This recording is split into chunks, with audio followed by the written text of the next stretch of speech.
There you go. Okay, looks like as far as mine is concerned, we are recording. So I'll do the introductions. My name is Paula Billups. I am the director of um, the Babel Masks project, and we are speaking with the artist Francisco Zarate, who is one of our featured artists. His feature just took place this last week. And here also with him is his friend Melina Aramburu, who has very kindly agreed to help and interpret as needed. And I thank you both for being here. And yes, as I said before, it's very nice to meet you in person. It's one of my favorite parts of this show is getting to meet everybody. Mm. So I'll start with the question that we sort of took off with, which is how you two know each other and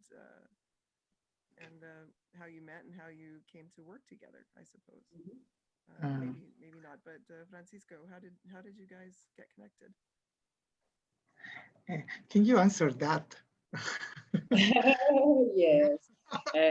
Okay, as he said before, we got to know in photography workshops a few years ago. I think it was in 2015. And then we got friends, we got close friends from life now. Yeah, We, yeah. we have met during these years. I'm a photographer myself as well. So we share a passion for that. Hmm. So how big a role does photography play in your work, Francisco? Is it a component Ah, or is it the base where everything else flows from? me traducís porque entendí algo. Sí, que te pregunta de qué rol juega la fotografía en tu trabajo, si es un componente o si hay otra parte adicional, digamos, a eso. Em, Creo que es un componente importante porque, bueno, yo además de generar piezas como máscaras, también hago algo de poesía visual y en algún punto creo que tiene que ver algo, hay algún hilo que los conecta. Así que creo que la fotografía es importante, como es la imagen, es el manejo de la imagen. Okay. Okay. For him, photography is an important component of his artwork because besides doing this kind of workshops with the masks, workshops, no, sorry, his art jobs with the masks, uh, he does this visual poetry, which includes and involves a lot of images, and it's because of that that is considered an important part of his work. Okay. Um, what distinction? How do you make a distinction between visual art and visual poetry? Can you explain how you feel that? Es un poco difícil, pero puedo. Eh,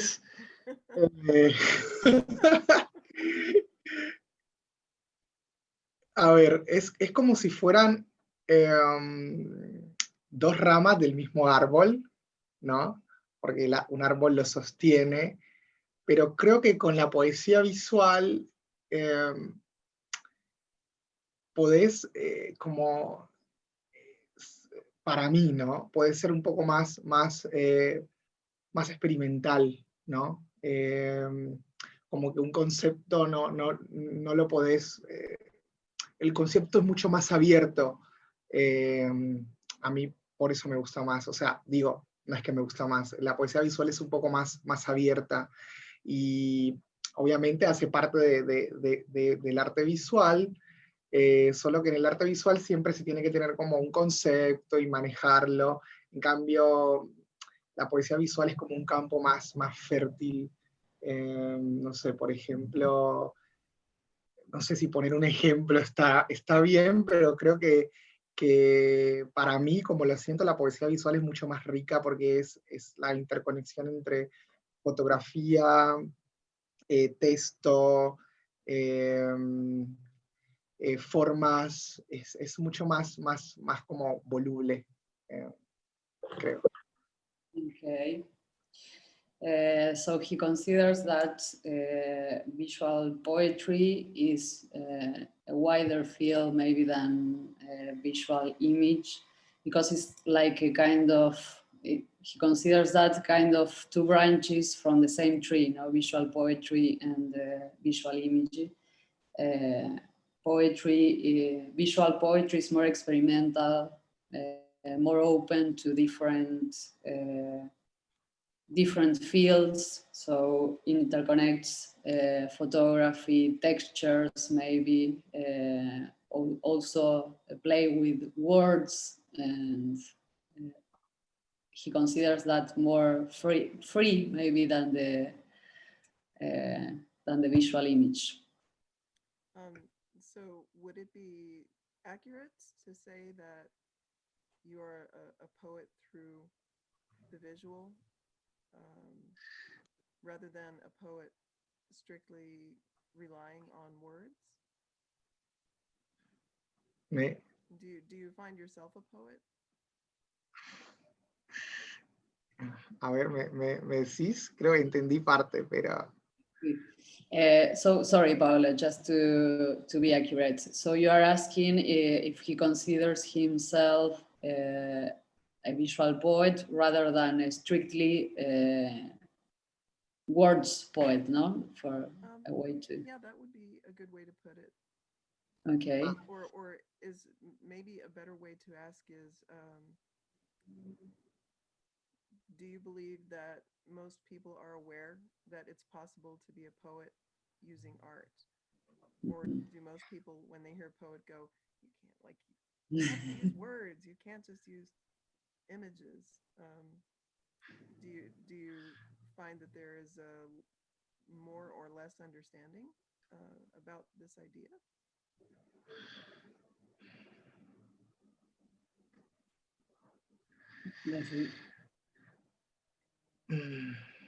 A ver, entendí, Mm-hmm. I think, yo pienso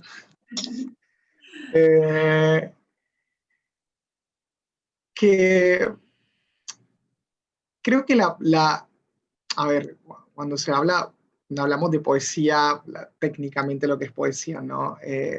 Tiene la potencialidad de generar determinadas imágenes, ¿no? En cambio, yo sigo mucho a un poeta visual que se llama, ya está muerto, Joan Broxa, y su trabajo es como muy abierto, y una de las cosas que aprendí de su trabajo era que a veces la poesía visual no es necesario como explicarla, sino más bien como sentirla y encontrar su relación.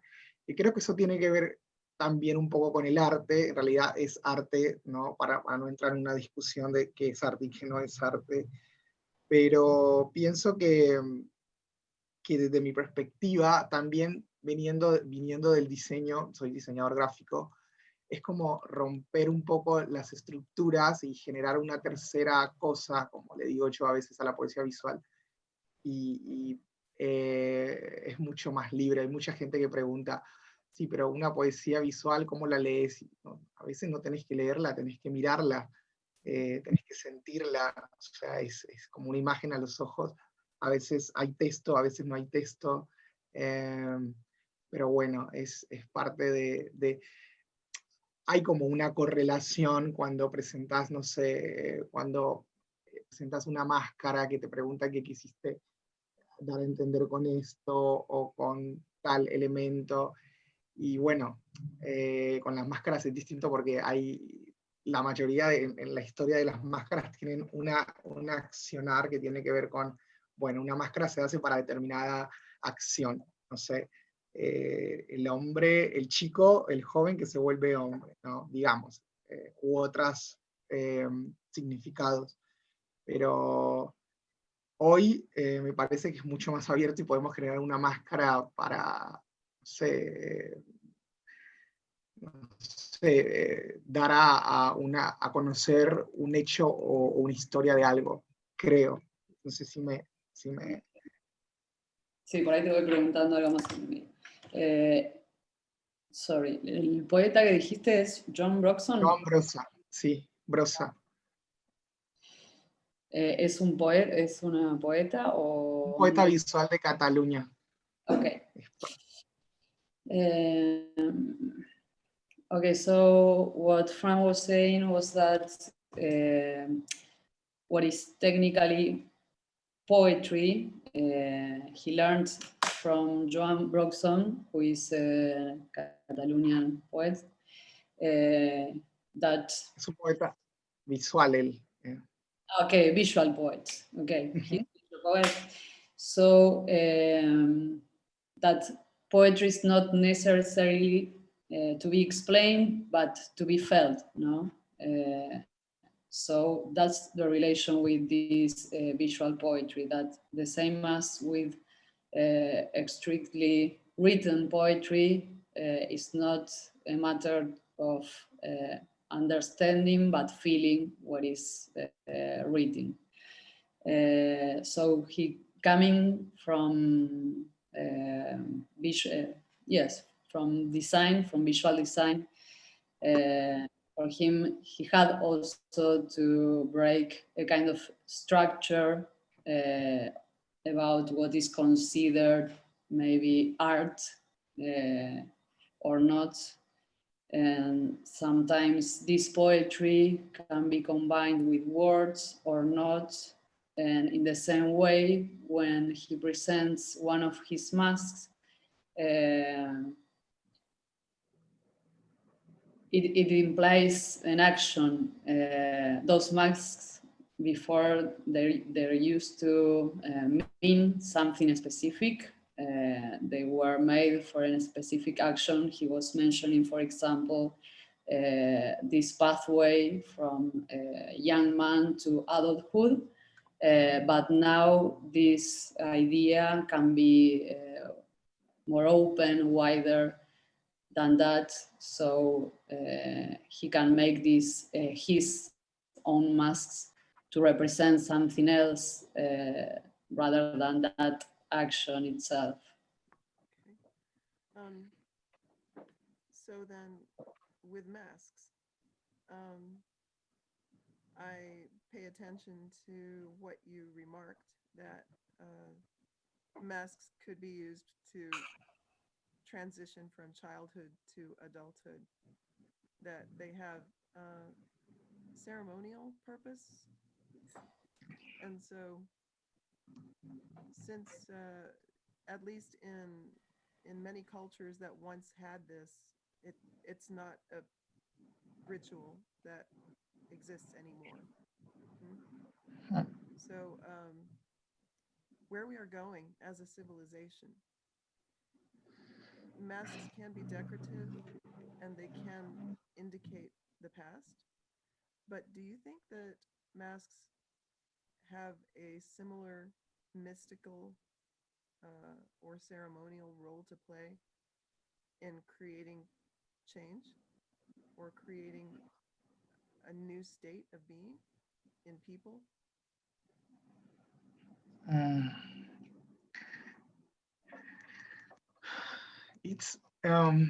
Entendí, así que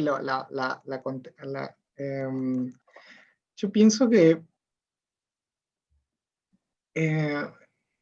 es muy interesante porque ha habido como un renacimiento de las máscaras a nivel musical, no sé, por ejemplo, Björk está utilizando un montón de máscaras, las aplicaciones como Instagram están utilizando filtros que yo le llamo máscaras modernas, que es como aumentar o dar a, o sea, es como un efecto especial, ¿no? Pero me parece que sí, yo creo que hoy en día podés generar a través de, no sé si, de una máscara replantear una idea, por ejemplo. Algo que me llamó la atención leyendo acerca de las máscaras es que de cierta manera eran muy machistas, porque siempre la usaban hombres y no mujeres, y pienso que esta es la época de que las mujeres tienen que usar las máscaras y me parece es mucho más interesante en todas las culturas, respetando cada cultura, ¿no? Siempre son los hombres que llevan las máscaras, ¿no? Las culturas que he leído en África, en Oceanía y en la mayoría de los lugares que se usaron máscaras, eran los hombres que eran la transición de, bueno, ya te había dicho, de niño a adulto, o la relación de saludar a los muertos.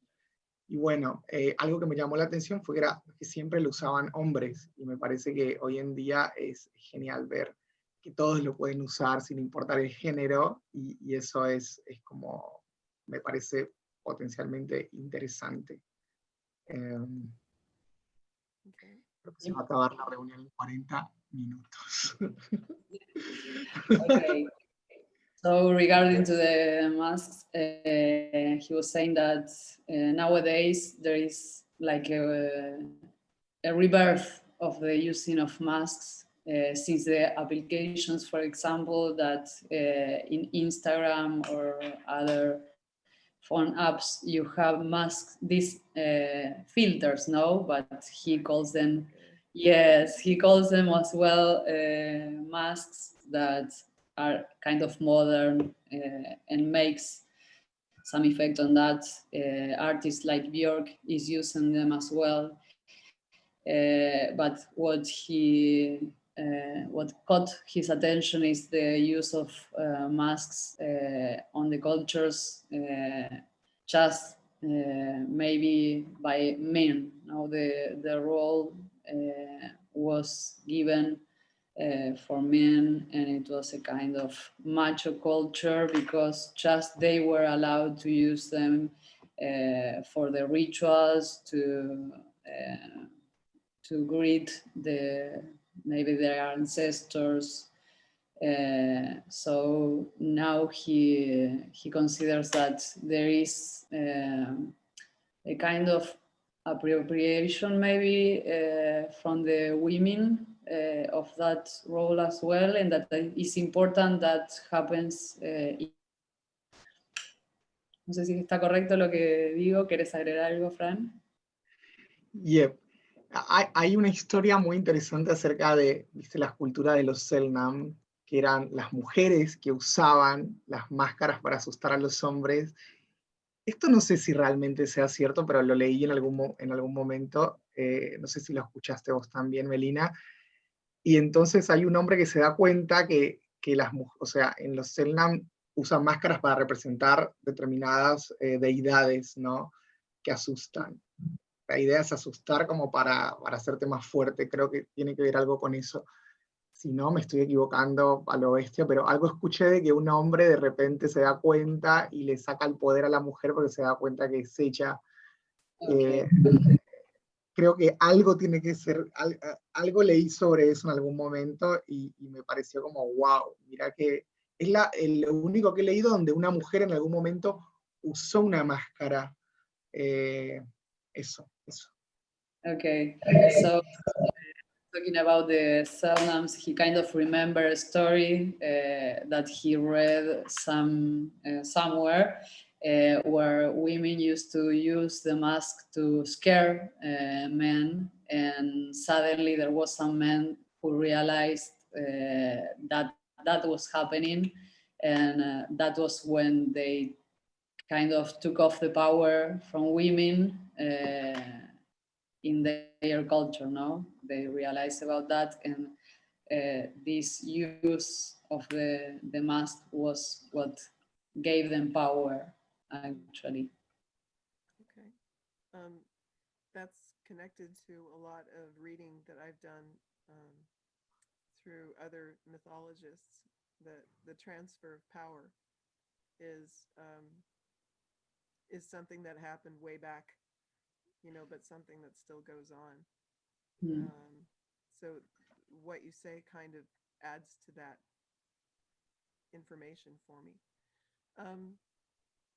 I want to talk about a couple of things that in your earlier writings you mention as being important. that you find where you grew up near a river and the mangroves around you. Something about those things near you influences your work now. Can you talk more about that? Is it environment? Is it shape or remembered senses like smell or what you heard? Because so many senses go into an early memory. For myself, I grew up on the high plains where it's very, very flat. And so for the first 10 years of my life as a painter, my paintings were very spacious, had lots of air, had very little object, just space. But that was because of where I grew up. So I was hoping you could talk a little about how the environment of your childhood still becomes in your art now. Entendí. Wait a minute. Wait a minute.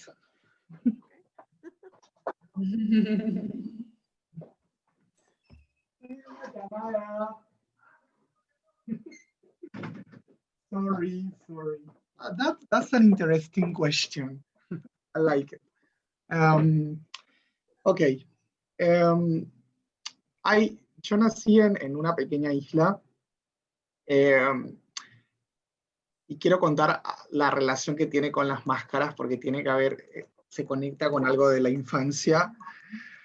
Cuando yo era chico habían 3 máscaras, que incluso una la traje acá y la tengo en la casa de una amiga, a las cuales yo le tenía mucho miedo, y eran unas máscaras africanas que había traído mi abuelo de África, que era, mi abuelo era navegante, y le tenía mucho miedo porque era como unas máscaras que te miraban fijamente. Ese es como mi primer encuentro con las máscaras, que fue el miedo, ¿no? Y con respecto al espacio en el cual, en donde nací, cómo eso se conecta, yo creo que Buenaventura es un lugar, la isla, muy místico, primero porque hay muchas historias sobre determinadas, ¿cómo lo dirían? Para que Melina lo pueda traducir bien. Hay como muchas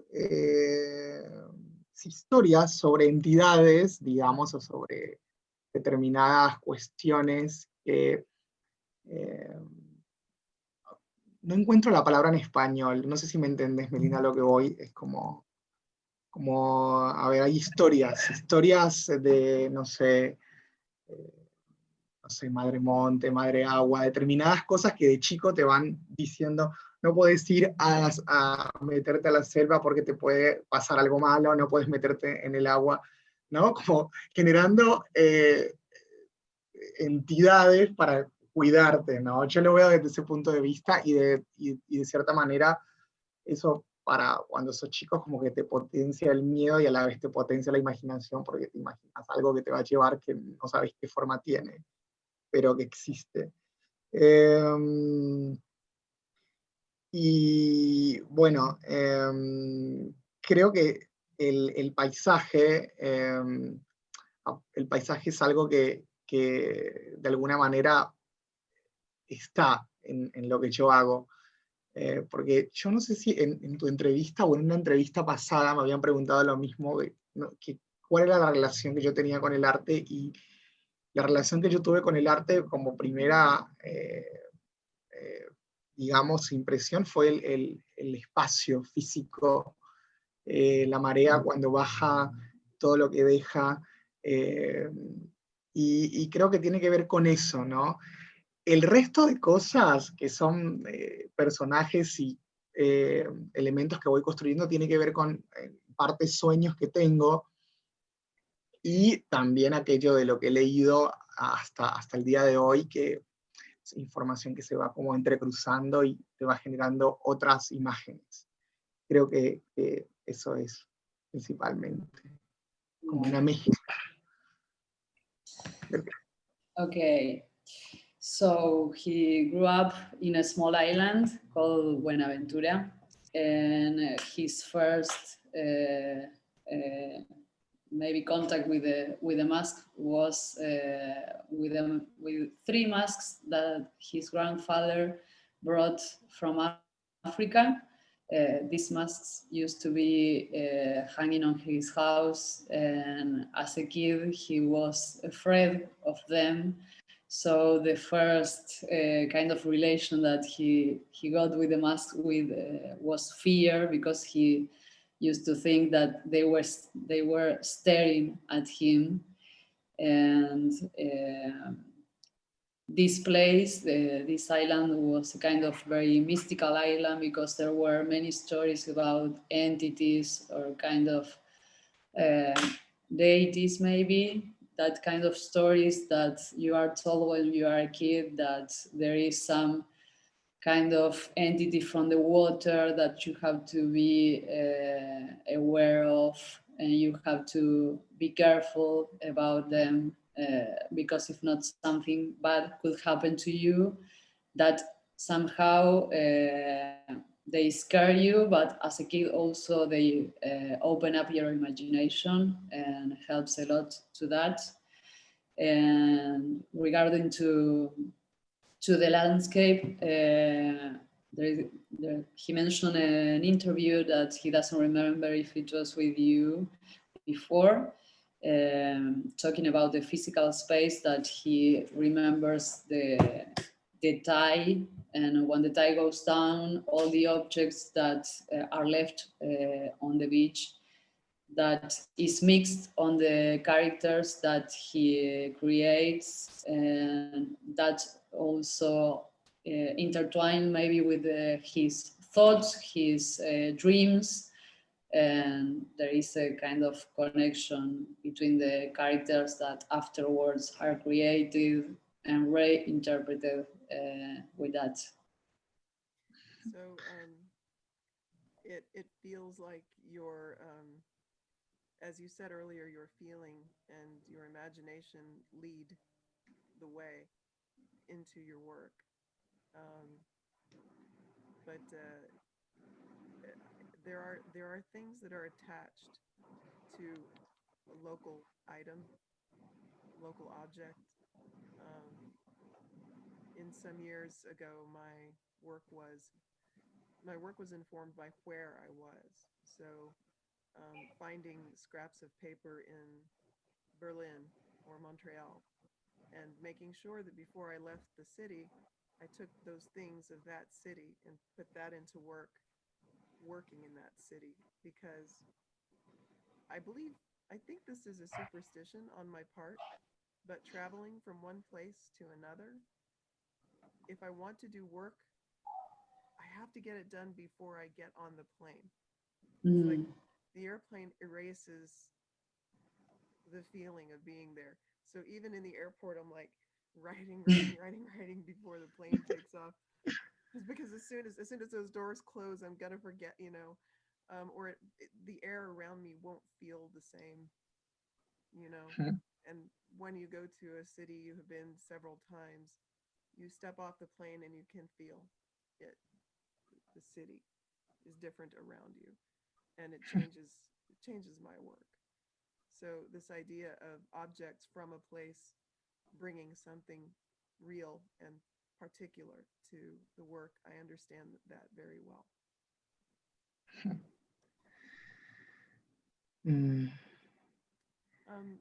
¿Me traducís? O en parte, que entendí parte, Mel. Sí, lo que Paula te estaba diciendo era que ella solía, o sea, como que se siente identificada con esta parte de los objetos que vos mencionás en relación a tu obra, que ella solía hacer con su trabajo de juntar tal vez cosas de la calle, papeles o algún objeto, pero que tenía que terminar ese trabajo antes de subirse al avión porque necesitaba dejar eso ahí. Claro. Y se puede hacer una especie de superstición, pero eso tenía que estar cerrado antes de que ella subiera al avión. y que incluso antes de subirse podría estar escribiendo algo, tratando de terminar el trabajo, porque si no era como que una vez que se subía al avión eso desaparecía y ya no era lo mismo, ¿no? Sí, sí, es algo parecido, o también lo que pasa en mi experiencia es que a veces hay una historia acerca también es una historia un poco triste lo que voy a contar, que es que había en la época de la colonia, habían unos, no sé si fue acá en Argentina, con los indios Quilmes, que los españoles lo llevaban. Este hecho lo voy a contar para metaforizar una cosa que me parece interesante. No sé si sea la manera más efectiva, pero me llamó la atención que los españoles los llevaban encadenados caminando, entonces ellos tenían que, a los indígenas de Quilmes, no me acuerdo muy bien el nombre de ellos ahora, tanta información que uno lee, pero me quedó en la cabeza esto de que ellos iban caminando, pero había momentos que se paraban y entonces había un chico que sabía español, uno de los indígenas que sabía español, le preguntaba que por qué paraban, ¿no? Entonces ellos respondían que estaban esperando que su alma llegara en el momento que tenía que llegar, o sea, como que hacían pausas para esperar el alma y me pareció como wow, porque más allá de que es un hecho que es violento, es algo que a uno le pasa hoy cuando, por ejemplo, o viajás y todavía sentís que hay cierta energía tuya que se quedó allá en ese lugar y que de alguna manera vuelve, ¿no? Y trabajas con eso. Yo particularmente a veces siento que hay cosas de la infancia con las cuales todavía trabajo. Eh, y me conecto mucho también con lo que ella dice de recoger cosas de la calle, de trabajar con objetos de la calle, incluso de los lugares donde vas. Eso. Bien. Okay, so he started with a story to kind of link a metaphor for this situation. But he said that it's kind of sad, but quite represents his feelings. That is during the times of colonization by the Spanish here, there was a tribe of Aborigines. They are the Quilmes, it's called here in Argentina. So the story was that the tribe had to walk with chains on their feet, and from time to time they used to stop. So there was some of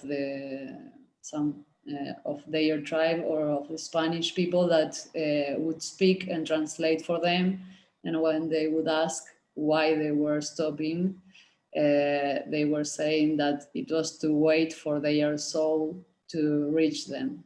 So the soul was going behind them, and they had to wait for them. And he has that kind of feeling when you travel, that sometimes you travel and then you have to wait for your soul to reach you back, and that is the connection maybe with the childhood and the way he works with his art. He also feel kind of identify with this idea of getting maybe some objects from the streets, or when you, as you were saying, when you travel.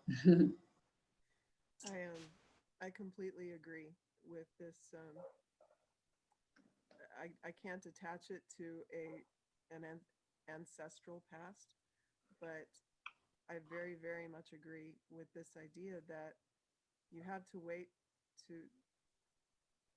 for something to catch up to you, for your origin to catch up to you, or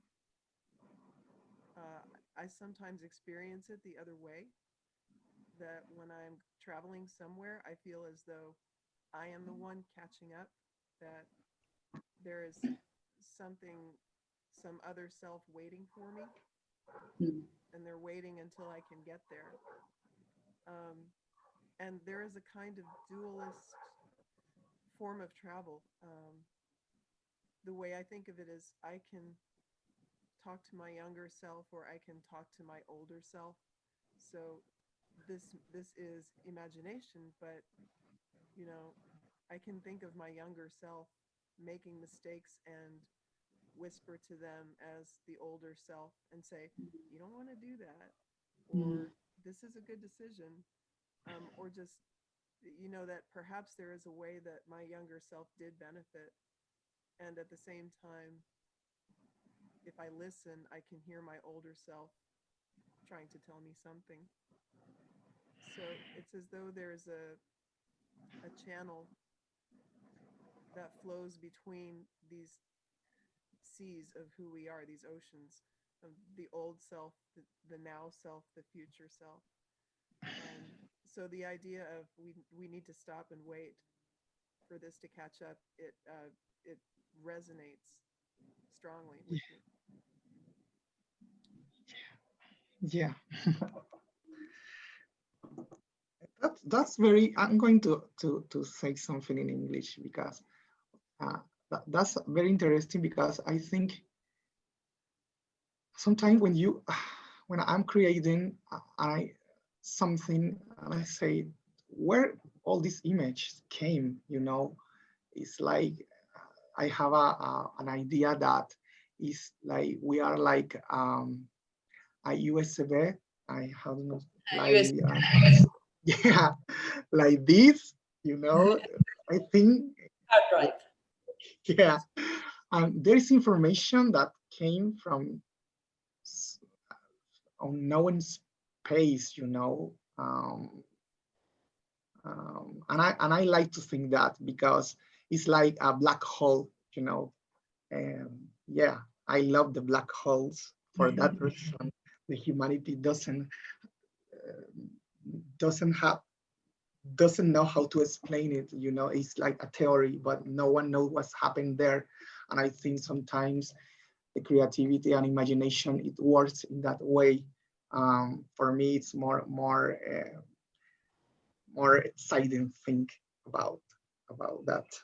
Um, and you know, and maybe you one I don't know how to say it, tal vez uno tenga como diversas no personalidades, como energías en diversos planos que están como ahí trabajando en conjunto. Can you Exactamente. translate that, please? Claro, claro. So that he was saying that maybe it's like the feeling is like different energies working in different planes now from our life, and kind of comes from that plane, no? Talking like these black holes. We don't have the maybe the scientific explanation of that, but Well, that's part of that's part of the fun of being an artist, and it's part of the privilege of being an artist. Um, Maybe this is something that we all three can discuss for a moment because this is an idea expressed by the mythologist Joseph Campbell, that the role he says that the role of the artist is, as he puts it, to go behind the veil, a place that people who are not artists can't go there, but they have some mysterious journey of the mind to the lands inside them that even they have not discovered.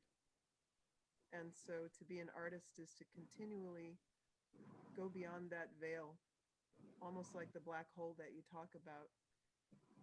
And the art that they produce is something like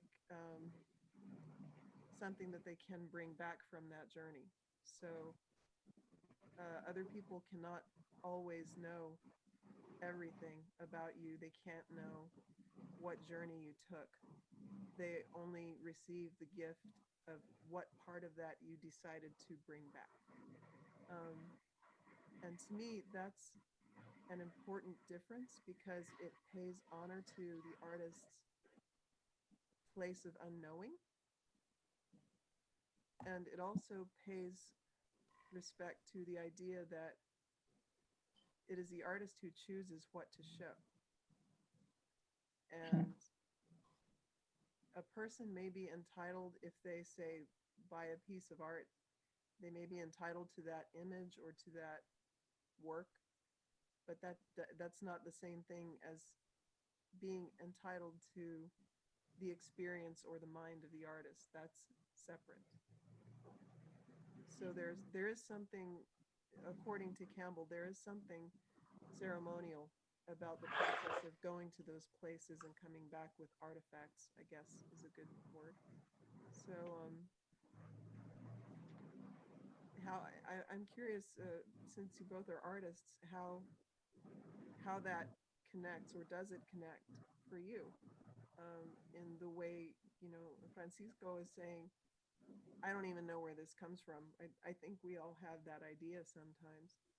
Or to look at your work and say, I can't believe I made that. It's so good. How'd that get there? Who are you? What are you trying to tell me? Entendí parte, pero la última parte me la traduje. Bien, no, que hacía referencia a Joseph Campbell y como una especie de viaje desde el que vos traes algo y qué es lo que a vos te da como la la autoridad en el sentido de la palabra, pero como una especie de eso, ¿no? Que es como la diferencia que hay entre eso que te lo da como algo más o lo que vos decidís mostrar y lo que hay de ceremonial en eso y cómo eso se conecta con vos, o sea, cómo conectás vos con esa, como con eso de traer eso de ese viaje.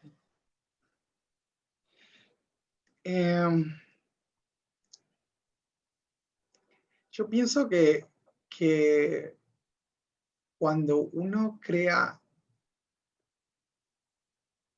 lo que es de una fotografía, un poema o una máscara, un dibujo, o sea, hay algo de, como veníamos hablando, de una energía que se genera en un plano que es capaz desconocido y otro que también es conocido, que tiene que ver con la vivencia que uno tiene como artista, como lo que a uno le interesa. Y después la reacción que eso genera en otro es como, es muy interesante porque es otro significado y eso me parece que es lo más interesante, como el flash, no sé cómo decirlo en inglés, o el viaje que tiene el otro con respecto a lo que uno hace, ¿no? Porque capaz uno, o yo como artista, son imágenes que siempre tengo como recurrentes y en las cuales yo me siento identificado, ¿no? Y que siento que tengo que hacerlo, ¿entendés? Creo que es eso. Okay.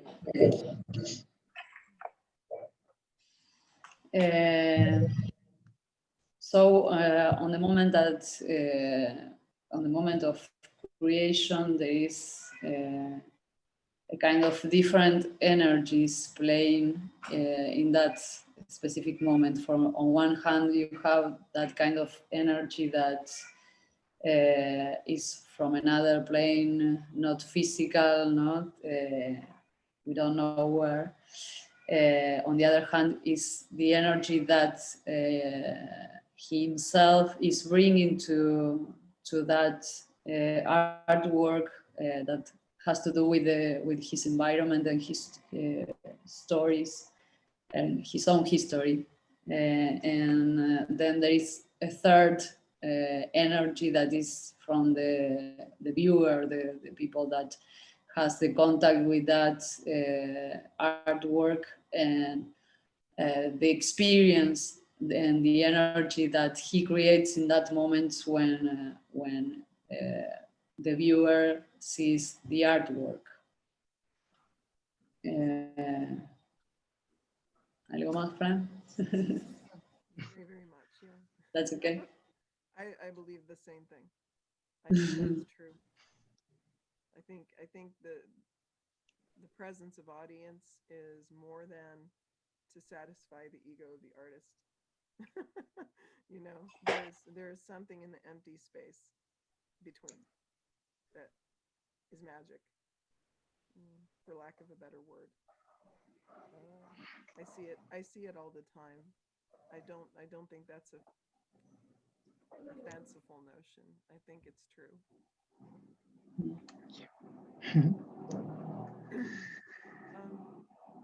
What you said about these masks that your grandfather had, that when you were very little, they frightened you. Yeah, I had a similar, it wasn't a mask, it was a sculpture, but when I was very small, 3 years old, we had one museum in my town. Lucky.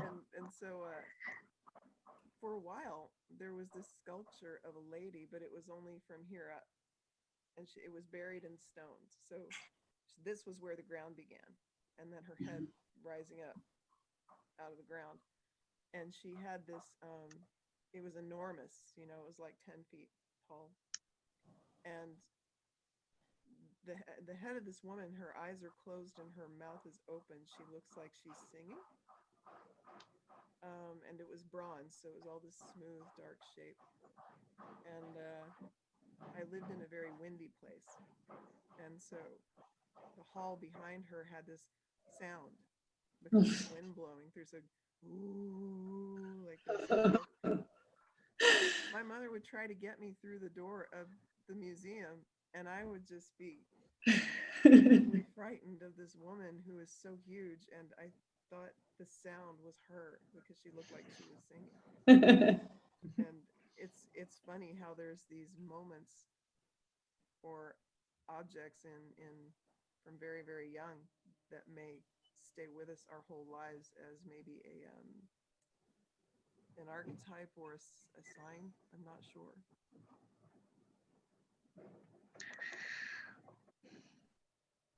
Me traducís que hay una parte que la entendí y otra.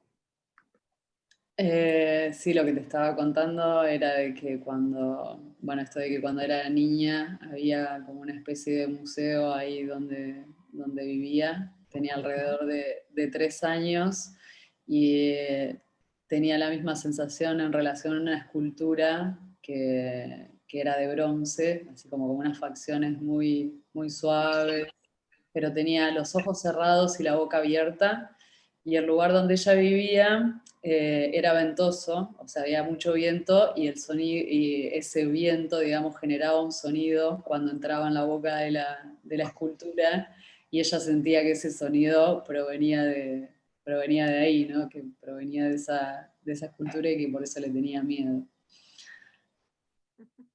Sí. Hay algo que dijo con respecto a si era el miedo a la cultura, no recuerdo, no pude como al comienzo, ¿puede ser? Sorry, Paula, did you mention anything? No, this is not a question, because it doesn't matter. But I understand Yeah. when I was a child and I look at the mask and at the night, and I think they are looking at me, you know, and I'm going to say this in Spanish. Mi abuela, Tere, me va a odiar si llego a decir esto, ojalá que no lo vea. Ella tenía determinadas creencias que no eran cristianas, y siempre nos decía de que hay otras energías alrededor, ¿entendés? Después, otras energías que te decían cosas y ella también las podía interpretar a través de, no sé, el tabaco o determinadas cuestiones que veía de chico que eran como muy extrañas. Pero bueno, después leyendo acerca de África en un libro, había leído algo sobre el animismo y eh, sobre la idea de que todos los elementos que nos rodean tienen su propia energía y que la emanan también, o sea, así como una piedra o nosotros, o sea, de acuerdo a la perspectiva que, no sé, ellos lo ven, ¿no? De hecho, hay una historia de una muñeca que se acuaba, que se relaciona con la fertilidad y que se la daba a las mujeres que no podían tener hijos y que era una especie de árbol tallado en forma de bebé que le permitía en un futuro después tener como eh, su bebé, ¿no? Eh, pero bueno, como que creo en estas cuestiones de la cuestión de que hay objetos o elementos que uno, digamos objetos más, de alguna manera te atraviesan de chico y que te quedas con ellos, o sea, para mí es como un mensaje ahí, no sé, puesto. Bueno. So the story is about his grandma, Tere. He said that he hopes that she doesn't listen to this, but but she always said that there were energies surrounding us, that there were some other energies, and she used to firmly believed on that. Te entendí bien que ella interpretaba en el tabaco, digamos, las energías. Claro, digamos que ella is a kind of witch. Okay. Some kind of interpretations of these energies, maybe through tobacco, Coffee coffee. and, Okay. and cards. Okay.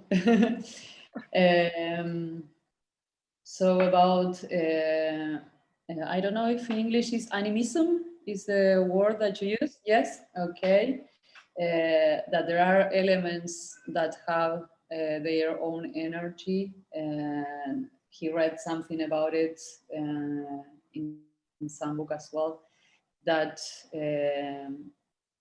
even stones will have maybe this energy, and there were some kind of dolls that were made in some tree wood that were given to girls who couldn't give birth to child. They couldn't get pregnant.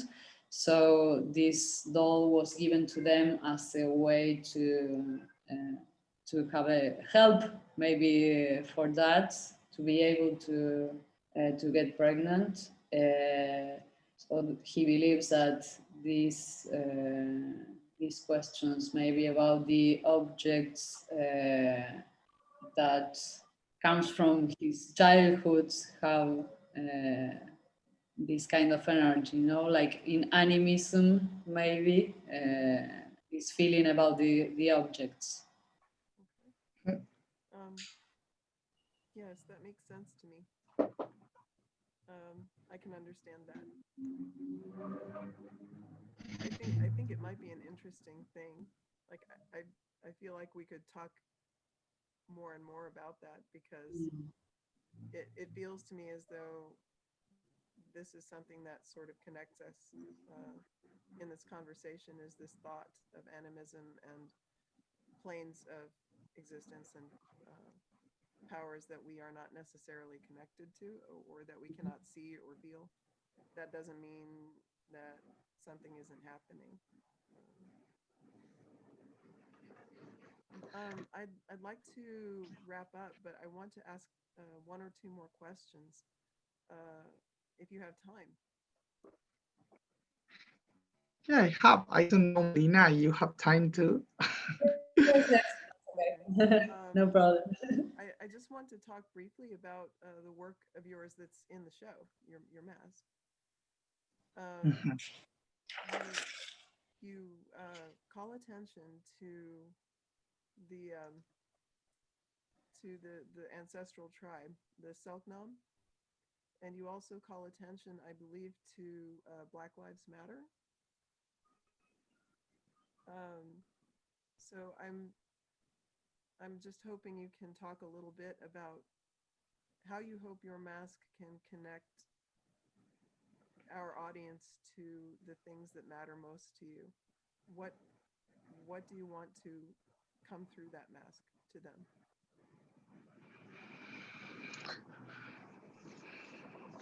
Meli. Bueno, te estaba mencionando de la relación que vos hacías. Bueno, esto de que el animismo era como lo que ella entendía como una gran conexión con lo que le estabas diciendo y que podía hablar un montón de eso, creo que lo entendiste, ¿no? Después mencionaba de las máscaras estas de Selknam y de Black Lives Matter que estuviste trabajando vos, y cómo se conectan las máscaras tal vez con lo que es importante para vos transmitir a la audiencia.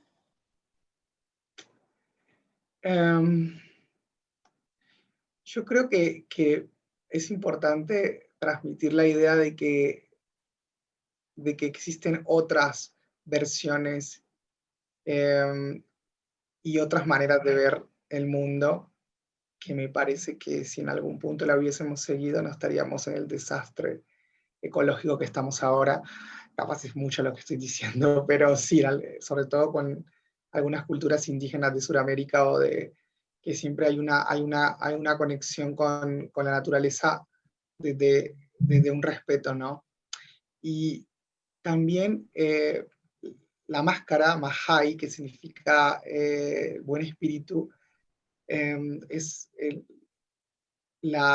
tiene que ver con los Selknam, porque su historia me pareció una de las historias más interesantes y también trágicas de la cultura indígena, ya que, bueno, fueron diezmados o desaparecidos en gran parte.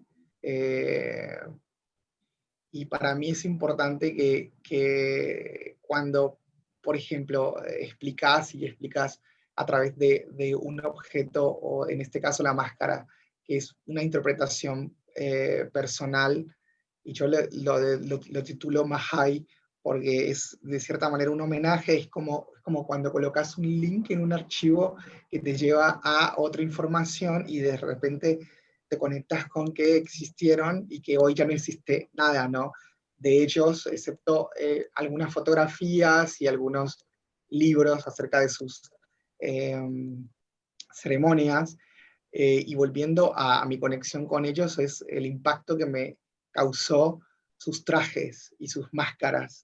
Primero porque estaba el cuerpo desnudo y todo el cuerpo en sí era una máscara que representaba una deidad que su función era en algunos casos asustar o alejar. En el momento de la ceremonia, para cerrar, ¿no? Y con respecto, bueno, a la cuestión del Black Lives Matter, para mí fue como algo que sucede no solamente en Estados Unidos, sino que sucede en todo el mundo y que ha venido sucediendo desde hace mucho tiempo. Y creo que se relaciona con el trabajo que debes haber visto, que me preguntaste, la escalera, el espíritu de la escalera, que es otra obra que para mí es un homenaje a esa lucha, porque ha sido una lucha que ha sido como constante, ¿no? Y de cierta manera es como para mí un homenaje poder nombrar lo que hago con algo con lo cual yo me identifico e ideológicamente y políticamente comparto, ¿no? El tema de que se tendrían que respetar las diferencias, porque todos somos humanos, ¿no? Creo que eso es esencialmente, no sé si me explico, porque a veces como que me voy por las ramas, pero no sé, Mel. Te vuelvo a preguntar cualquier cosa y se lo... Vos igual si ves que por ahí me falta algo para cerrar la idea, me decís. Sí.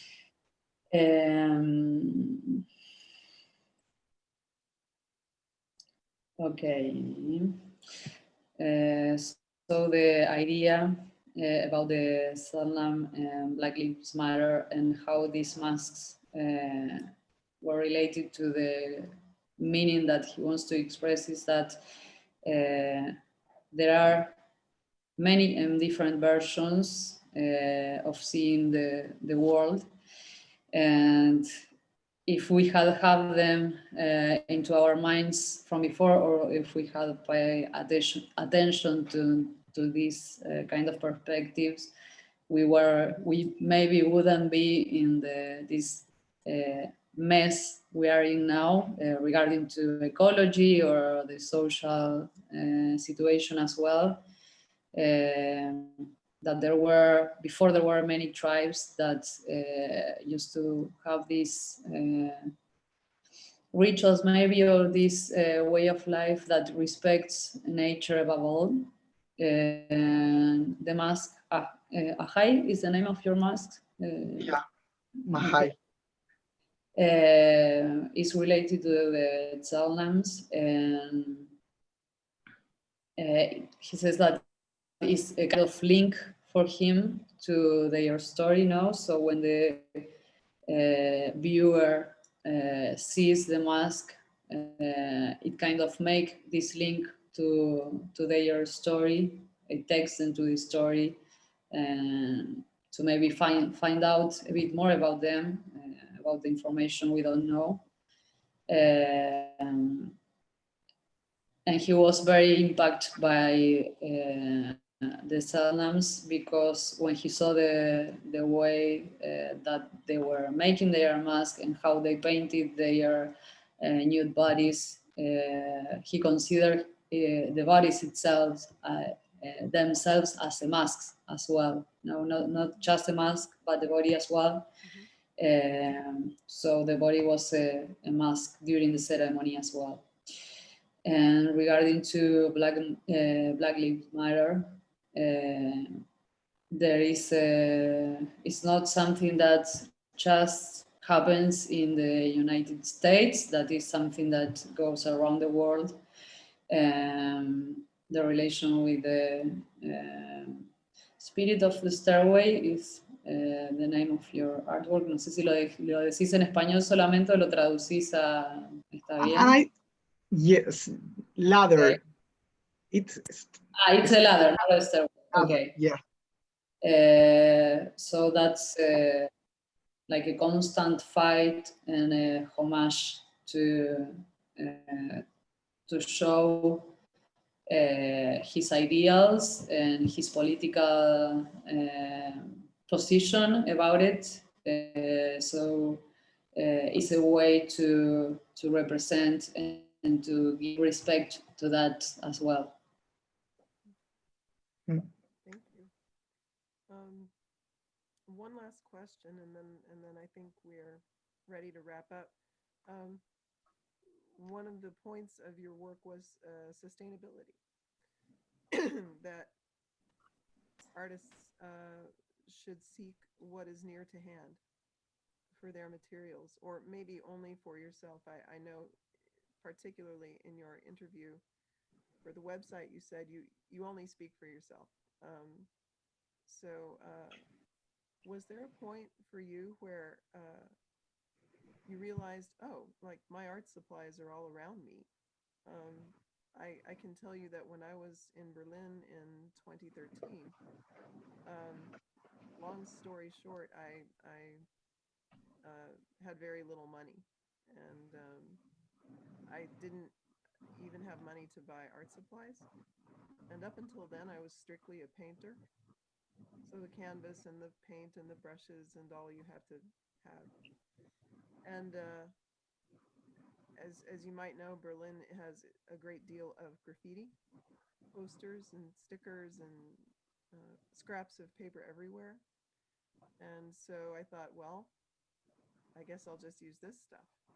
And that's, you know, at the time I thought of it as a way to fill the gap, but it actually persisted as my practice for about the next 4 years and has made its way into every other aspect of my practice. So I no longer see trash when I see paper hanging off the wall. You know, it's free art supplies. So that touched a point with me, but there was this one moment where I simply had to. I had no money for paint, so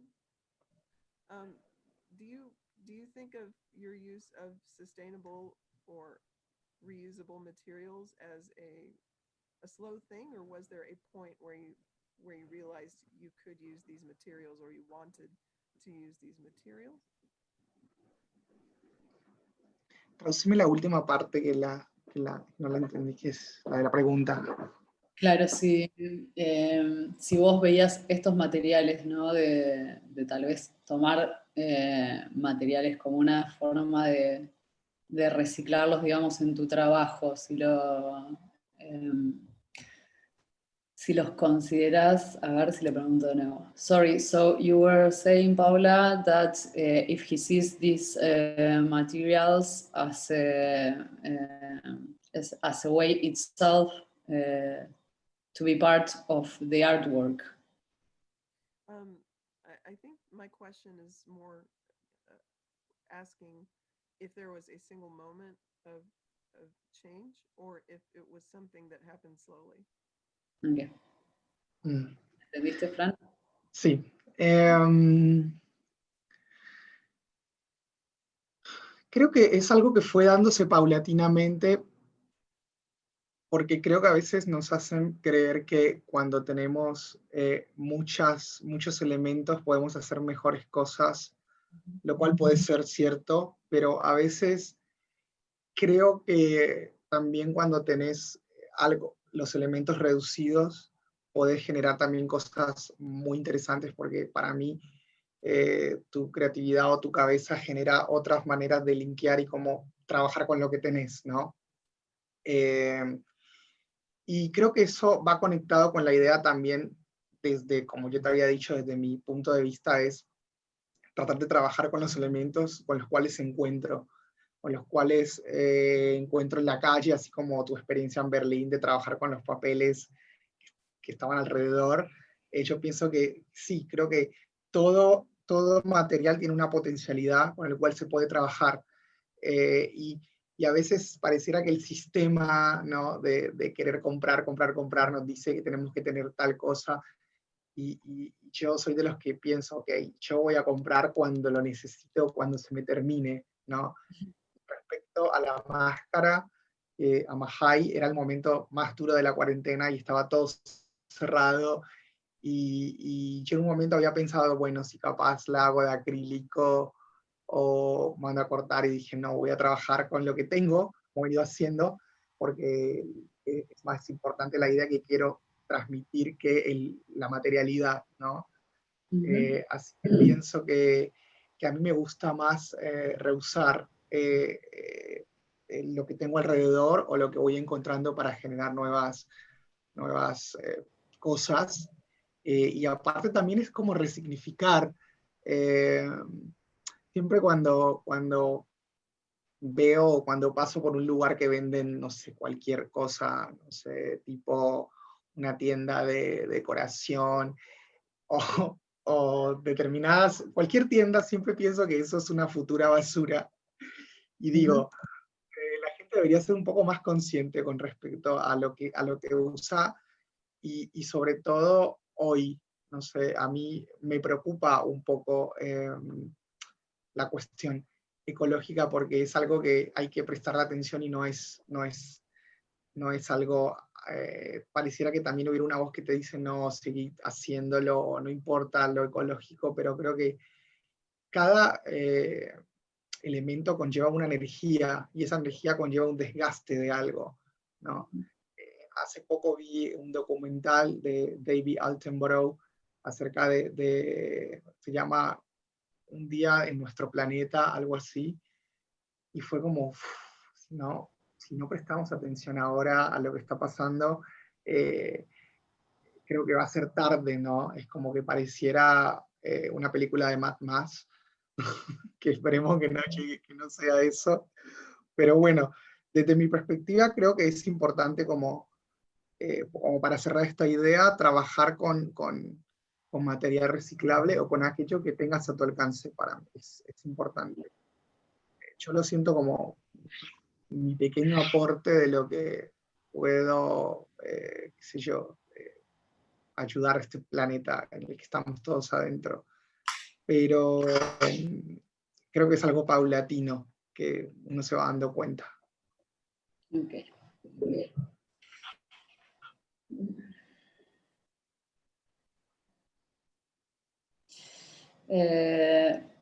So regarding to the way that this happens of reusing objects is something that happens maybe gradually. That there is a kind of feeling that, or a message from the system, no, that the more you have, the better ideas maybe you can represent. But it's also true that when you have just a few elements, or you don't have all that you might want to, the ideas work in a different way. There is another potential on that, and that every material has its own potentiality. So he decided not to buy the things when he really believes that, or to buy it when there is no more about it, no, not just for buying it. And Mahai came when during this lockdown everything was closed, and he thought that he would maybe do this mask in acrylic in some other way to make it cut, but what was important in that moment was the idea and not the material. So he decided to do it anyways with the objects or the materials that he had on his hands.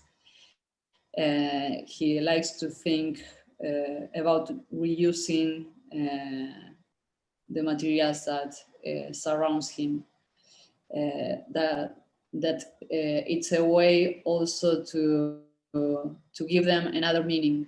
That sometimes he goes around and see the objects in a store and imagines those things becoming trash, no? That they are going to become eventually in trash.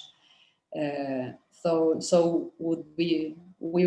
we should be more conscious about it and the way that we consume. He lately watched this movie by David Attenborough from the BBC, no? Yes. Yeah, documental in Netflix. Yes. That there is this kind of idea still that ecology is important, but it's not maybe an emergency, that there is like, okay, we should do something about it, but it's not that urgent. But when he watched this movie, he saw it as Mad Max, for example, this kind of tragic future, but possible as well. So that it's important to do something about it, and reusing the material is like a small gesture maybe to make his contribution to that.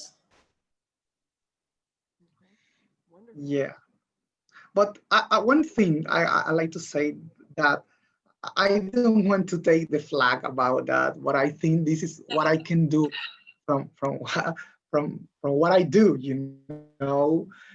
Maybe I think this is a issue of everyone in this planet. But if I'm an artist and I prefer to use things that don't, maybe it's garbage from other people, or I don't know how to say in English, but te lo voy a decir en español. Es como, prefiero siempre tener la alternativa de poder hacer algo con un elemento que no, algo que se pueda reusar, creo que esencialmente. Creo que como es importante hoy, no es una joda. Eso. Yes, so that it's important to reuse the materials, no, not to maybe contribute making more garbage, but to use things that might be considered as garbage, and you can suddenly transform it into art. There are a lot of directions you can go with that too. The idea of making art that will itself go away, using ink that runs away with moisture and time, or paper that disintegrates. And it's not supposed to be, you know, a permanent work. It goes away. Many people have worked like that.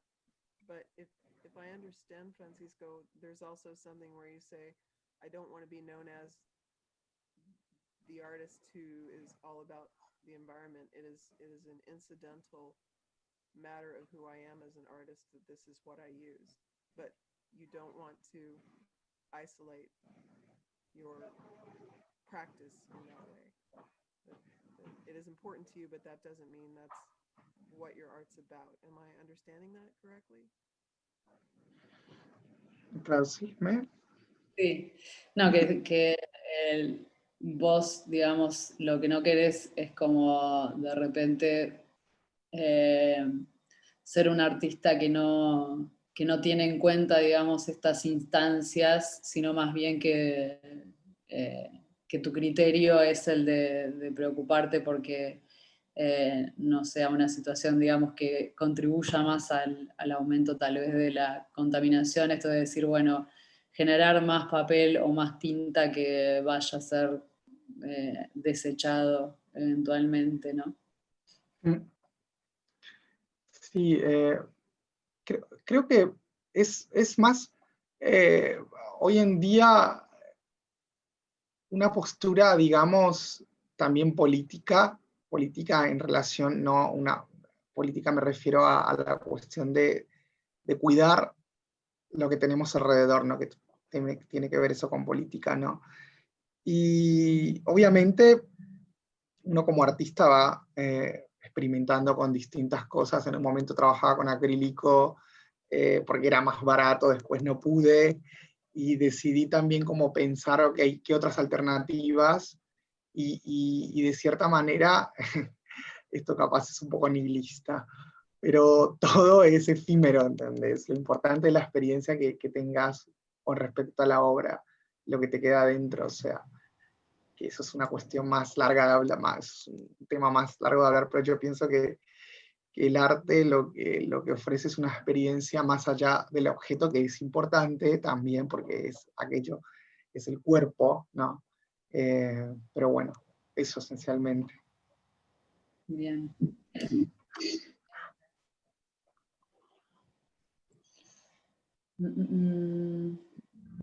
So, so this idea about the materials that he uses and the way that he sees is a kind of political position, but related to like a policy to take care of what is around us, not just about politics, no, like a kind of feeling about that, that he in some moment used to work with acrylic,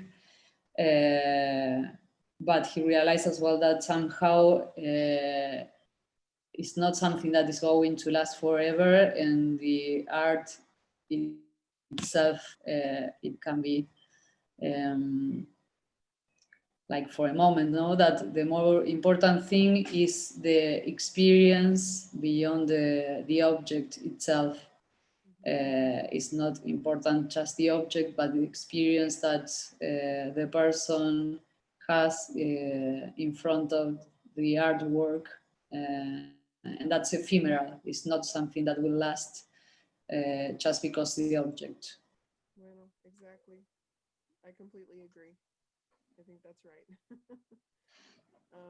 Well, I will wrap up. You have been so generous, both of you, with your time and your talent. So thank you for coming and doing this. And it was very nice to meet you, Melina, and Francisco. After months of communication, it's very nice to meet you in person. So Thanks. thank you guys very much. And thanks to you for choose me on the Bubble Max project. For me, it's important too. And Melina, thank you very much for being the translator. It was a pleasure for me too. Yes, it was a pleasure to share this moment with both of you.